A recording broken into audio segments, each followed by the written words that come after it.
as leaders of those political parties, you being the Director General IPAC, that's Inter-Party Advisory Council, is that the best way to go, that you think Nigeria politics can be seen to be very healthy going forward and to even face election 2027?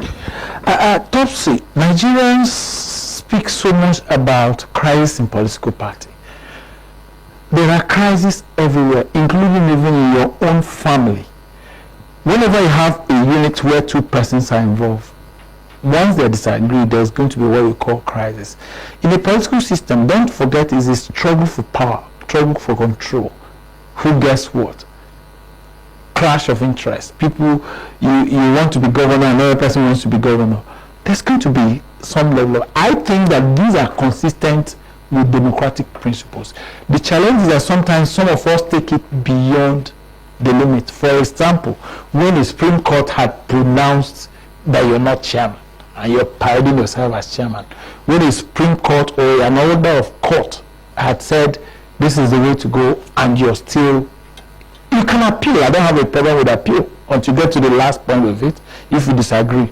But once the last court in the land has said this is the way to go, I expect that the average Democrat should obey the law.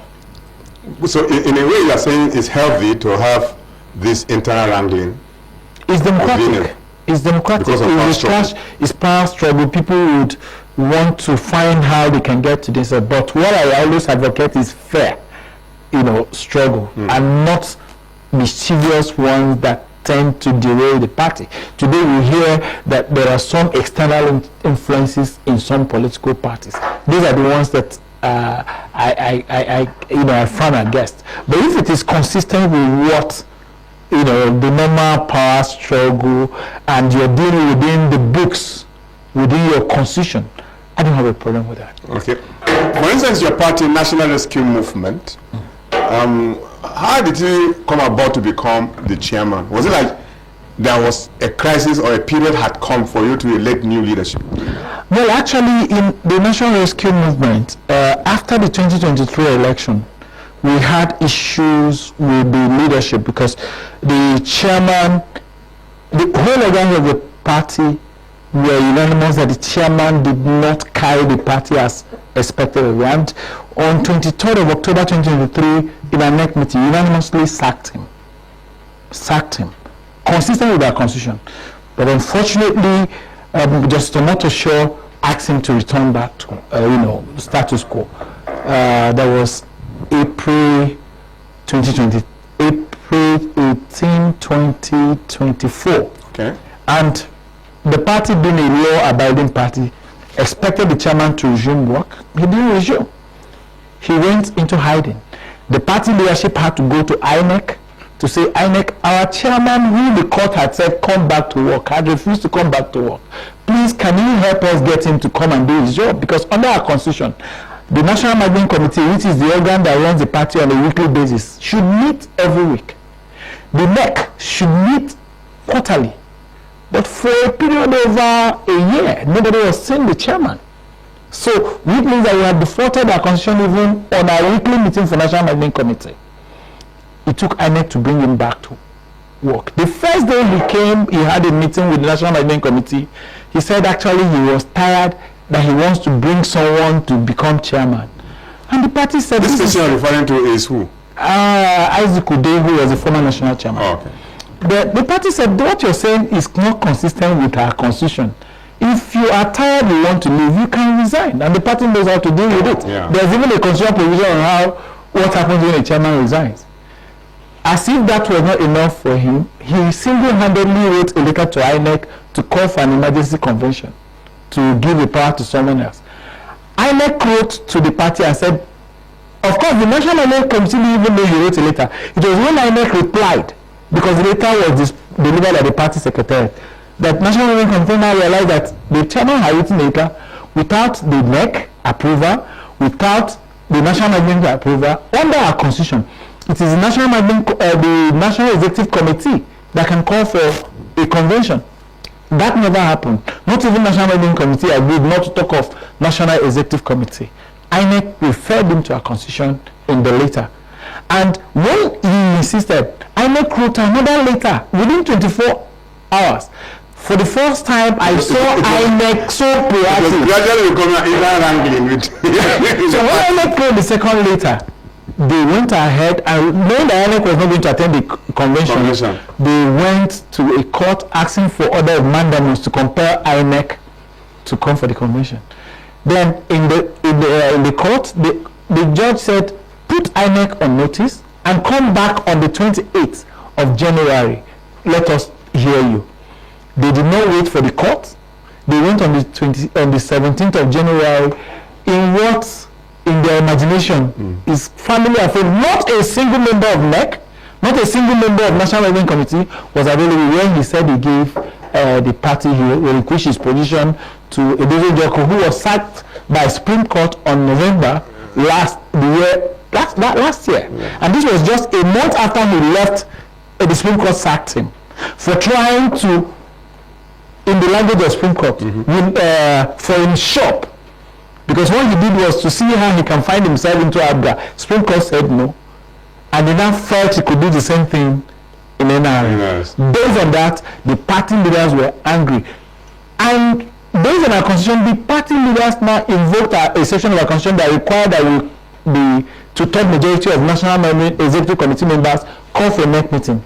And based on that, INEC attended a NEC meeting. It was in that meeting that he was suspended. And before that meeting, because of all these activities, his polling unit had sacked him. So what NEC did on January 27th, was to ratify the position of the sack of the polling unit, and then had to now call an emergency convention, because over time we had some of our officers that died. Our National Organizing Secretary died, our National Public Secretary died, our auditor died. So we had a lot of positions in acting capacity. And the NEC felt as this guy I used to know, Free, or what is his name? Afue. He was our National Public Secretary. Yeah. He just died. He died? Mohammed Dirisu, our National Organizing Secretary. Because I've not been hearing from him. He died. So we needed to now, because many positions are now in acting capacity, we need to go for the convention of April 14th, where party now ratified the positions of all the acting capacities, and of course that's where we now have everyone now acting substantially. Okay. Whose name do you have right now in INEC? Is it you or? I am the chairman. The INEC recognizes as of today. Okay. Yes. Now let me get back to you on a very larger form. These parties that we have closely to about 16 or more that are listed for contest of any election at all in Nigeria, is it healthy enough? Is that the way it is done anywhere? Because I see some of them not capable even producing councillors, a councillor. Now that talk about having a member house state assembly and then at that larger form. Yes, I disagree with you. First, I'm only trying to imagine how these political parties are there, and then at this point they are not being heard. There are 19 political parties in Nigeria. Each of the parties in Nigeria today has the capacity to win election anywhere, if not nationally, at least in polling units, at least in the world, in the local government, in the state. Once you have electoral system, in fact, if you notice in IPAC has been consistently asking for the scrapping of State Independent Electoral Commission. The idea is that State Electoral Commission, in the language of Mahmoud, is coronation of candidates of the government, because not an election. Now, what they do there is that the governor sits down, writes the name of his friends and associates, and makes them. If you allow INEC to run election at the state level, recently by November, early next year, they're going to have election in the FCT, which is the only one INEC conducts. You're going to see the difference. You will find as many political parties as possible winning the election compared to the charade you have in some of the state called election. So, by the way, you are simply saying that having more of these political parties like the way they are is healthy enough politically in Nigeria? Multi-party, because it's not disgusting politically, I must confess. Multi-party democracy is the best all over the world. It creates opportunity for you to choose between ideas and say the one you want. It also puts the ruling party in check, knowing that there's someone who will take over from you if you're not doing very well. But look at what is happening in this country. Are these political parties really doing what they should do as opposition? Because if you see, some of them don't even make noise. They don't even talk until when it gets closer to election or something like that. You're now hearing them. I often imagine, that's my opinion, whether or not there's something attached to it. Monetarily, I don't know. Let me explain this. I made this argument in the last interview I had in your colleague's studio. Yeah. That argument is that PDP and APC, having been in power from 1999 to when APC started in 2015, have now gotten access to national resources. Whether they like it or not, they drive our cars, they use our security, they have the right to know of offices. This gives them undue advantage compared to the other parties that struggle with the fees and dues paid by their members. A man who runs a budget is not the same thing as a man who struggles with his own little resources. The only way to find parties very active is when we can get back to the government funding political parties, so that you can give all of them the conducive environment for them to operate competitively. But if you now allow a man, as it is today, you can see it for yourself, control the resources, to control the resources and using the resources and making these other parties look as if they don't exist. I can assure you. And take this to the bank. You see, each time I remember the incident of the last election, don't forget that P2B did not have a councillor. P2B did not have a governor. Yeah. P2B did not have a House of Assembly member. He didn't have a House of Rep member. It was him alone and his credibility around Nigeria. He moved a Labour Party from your description now to a party that was contesting to win an election. Is that correct? Yeah. Got a state governor, got persons in the Senate, got persons in the House of Reps, multiple houses of assembly. So that shows that every political party is the same. The difference is the what it attracts. And which is why I believe that any day all the political parties have funding that they can compete favorably, and not putting one man in the Taurus and putting the other man on the base, and they want him to compete. It will be unfair to them. This picture you painted using Labour Party as an analogy to what we are saying actually gives me an idea to ask you this question. At the present day as we are today, looking at the time Labour Party came on board, when Peter started campaigning to become the next president, the time and who then was in government that propelled the interests of these young ones to aspire to seeing that they should wrestle and take power from that government, looking at the antecedents of the immediate past government, how Nigeria went into untold hardship, insecurity all over the place. And so anybody that will come and offer a kind of a leeway to provide a solution to it will actually get a backing, despite the fact that the government of that day had the control of the economy and the security. At this period we are, can that be said to be the same as it was for 2023 now? Topsy, my personal assessment is that Nigerians are in a worse situation today compared to what we were in 2023. In 2023 we were all complaining, but how much was cost of food then? How much was a bag of rice in 2023? It was a spillover of how the government was in 2023 down that brought about where we are today. Don't forget, there is a growth. I agree. It's a growth. Buhari's 8 years was a disaster. Nigeria, in fact, I pity the present government, but of course they can't run away from it. It was the same APC government. Do you understand? The party is not about one man. It is the party. Ideally, what party should be selling is the manifesto of the party. The APC didn't tell us in those 8 years that Buhari wasn't doing well. Am I correct? I wouldn't know. I wouldn't know. But you should know very well indeed that what it is today is as a result of how we were in 2023. I totally agree with you that the current government inherited a bad situation. Yes. The question is that how are they responding to that bad situation? This government, yes, very good ideas. We want to maintain the same dollar rates, so you don't have a power dollar situation. You want to remove subsidy. There's something to talk about if you want to do reforms. Yeah. Ask those who are reformed. So much reforms is not good. You don't carry too much reforms at the same time. You take your reforms systematically. You may be a bright idea, but there's something you can do on Monday that would have been better done on a Wednesday. If you do it on a Monday, it will boomerang. I think that's actually what has brought us where we are. His Excellency, on the first day, yes, I like the courage, but on that first day, declaring that subsidy is gone, I think shouldn't have been the best way to do it. You could say I remove subsidy, but make it systematic. And even create a cabinet that can help you. At that time, there was nobody. Only him alone. So only him alone. So the economy that was already dying could not carry that shock. You know. Don't remind us of 8 years of Buhari. It was a disaster. It was a disaster. I think if APC was kind to Nigerians, they would have just said, let's allow another parties to try and see whether they can recreate what Buhari did to us. Yeah. Maybe Ashwaji is unfortunate the one who is but it's actually trying, I must confess.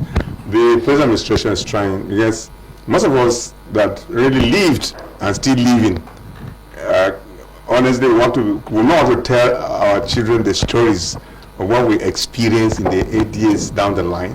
But now things are really getting better. Is it the issue of insecurity where they will come to your house and knock your door and remove you, slaughter you in the presence of your children? And, you know, I've been going stories all along. But thank God this time around, you know, a lot of work is being done. And like we've been saying, really, it's just because the present administration took over power at the time the country was actually nosediving. But let me ask you this question, Prince Chinedu Obi, national. You are equally a doctor. I forgot to add that to your name. National Chairman, National Rescue Movement. Let me ask you this question. You are one of the leaders of the IPAC. Do you often advise these political chairman leaders of how they're supposed to conduct themselves, making sure they believe in the principles of the parties they belong, and ensure that they're not doing it for themselves? They are doing it for the interest of Nigeria and Nigerians and Nigeria, and even the world that stands there and watches us. IPAC has a code of conduct that regulates the activities and behavior of its members. So we do. We have guidelines, we have a constitution. In fact, recently we moved our code of conduct to a constitution that defines the structure, the operational mechanisms for the Inter-Party Advisory Council. So we do. Part of it is how we even try to resolve inter and intra-party crisis and all that. And of course, many times in the past, we've gotten our colleagues to take advantage of it. But more will need to be done. How often do you advise INEC in terms of conducting?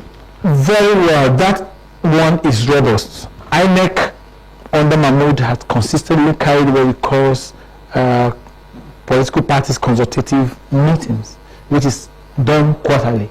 During that meeting is a very robust relationship between the political parties and INEC. And today, when you hear me say INEC is doing very well, it's because there's a synergy between political parties and INEC. So why is it taking INEC a little bit difficult to register more political parties? Like you likely mentioned at the takeoff of this discussion, that a person identifies himself with a political party based on the way he sees the party and the ideology of the party, and then he finds himself following the party. There are still other persons who don't even believe in those 19 political parties that you mentioned. They want to have more of these parties being registered. You, as a member of IPAC, are political parties still being registered today? And if they are not, why is it so? Don't forget, at one point, INEC had as much as 90-something political parties until 2020, when about 74 were deregistered in line with the Extant Electoral Act. I'm not the spokesperson for INEC. I wouldn't know why INEC is my party is not seeking registration, so I think you will be asking a different person that question. My party is already registered. To the best of my knowledge, INEC has done what it needs to do, having registered my party, and my party is running. I'm not also aware of anybody who has applied, met the criteria that INEC has not registered. And like I said, to be fair to INEC will be in a better position to answer the question. Okay, but in your own capacity as Director General IPAC, that regulates the activities of political parties, can there be more of these political parties registered? Is it possible? In like I said, this is a democracy, and we follow the law. If the law allows you to accept more political parties, so be it. And don't forget, our job in IPAC is for registered political parties, not for unregistered political parties. It's an association of registered political parties. Yes. So our operation is within those who are registered. Okay. Which is why I am not the DG of unregistered political parties. We don't want to say anything about that. But let me ask you this question, Prince. Is it there's this talks around? People often say that Nigeria is gradually caving into one party system or one party state. You, as the chairman of a political party and equally a member of IPAC, can that be said to be true, or they are just trying to say it, to malign the image of the ruling party?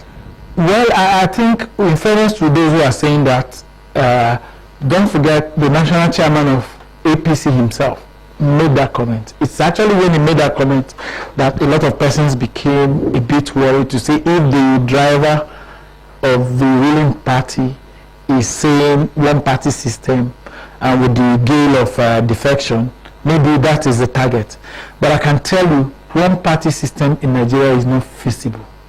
We're a country of over 200 million people, multiple ethnic, multiple ideas, and if we are in a democracy, the best form of democracy will be under a multi-party system. We're not China, we're not Russia. And I'm able to say I was in China. The first week in China in their governance academy, my argument was that China, you run a selective democracy because they have the CPC, with the constituency is the only party that will rule. But of course they have other political parties. Mm-hmm. But by the time I spent 2 weeks in China, the third week, I realized why China had gotten to that stage. Because here is a system that works for the people.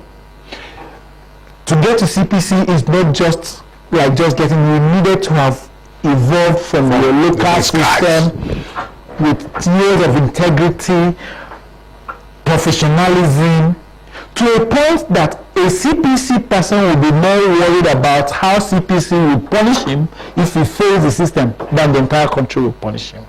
You find a system that is interested in the welfare of the average Chinese. China said they are not a developing country because they want to see the last village in China to be as beautiful as Beijing before they can say they are a developed country. And they are moving towards that. They are moving towards that. If you get into China and see how a system works, if that is the system that you have here, you don't mind there's a time in this country nobody was interested in who was president.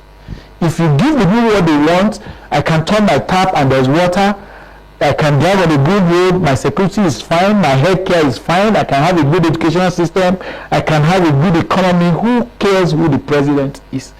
We become in this kind of agitation of everybody wanting to be president because we are not getting a fair share of a country blessed with the kind of enormous resources God has given to us. That's the only job that can give you money. By being a leader in a political party, either the chairman... Which is unfortunate because ideally this should have been a selfless service to the people. It shouldn't be as a man was poor yesterday, they make him a councillor and they become a billionaire. That should be a job for the EFCC. That reminds me, the story of China you gave me reminds me of a political of a country in this Asia, like Arab country. Is it Umar or whatever? Umar. They said they are even begging their citizens to come and take chairmanship of a political party. Nobody wants to do that. Why? Because everybody has whatever he or she wants. So why political parties in the first place? Perhaps you're making my point. Honestly. Once the political class is able to solve the problems of average Nigerian, this agitation will stop. The only reason you have this agitation is that the resources are not evenly shared. The development has not cut across the country. People can't find job to do. There's so much. A hungry man, what did they say? He is a hungry man. To weaponize hunger is not one of the policies, so that at the end of the day, whatever you say, the person believes in you. To when you weaponize hunger, like the way it is in this country, denial of nearly everything that's considered to be luxury.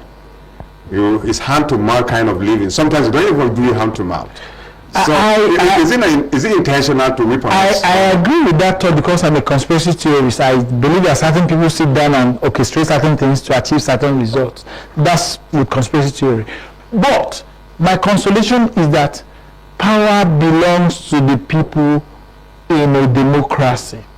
Like I said here, every society gets what? The kind of leadership it deserves. If you want to collect, they weaponize poverty, right? Yeah. And you want to give me 100 million on election day so that I will collect money once and then go back to my hunger, I can say no to it. We have seen cases in this country where people rejected money.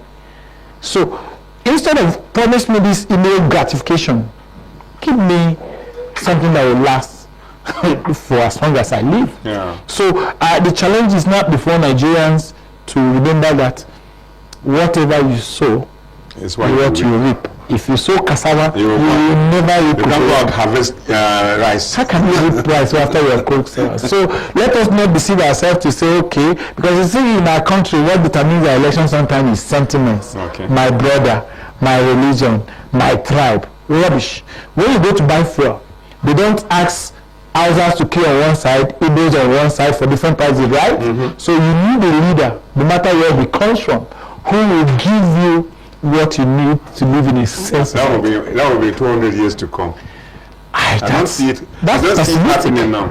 Topsy. I don't see it. NRM is saying to Nigerians, believe. Have you seen God before? I only have. I only hear about it. But you believe there is a God. Very well. So believe we can change Nigeria, and Nigeria is changing.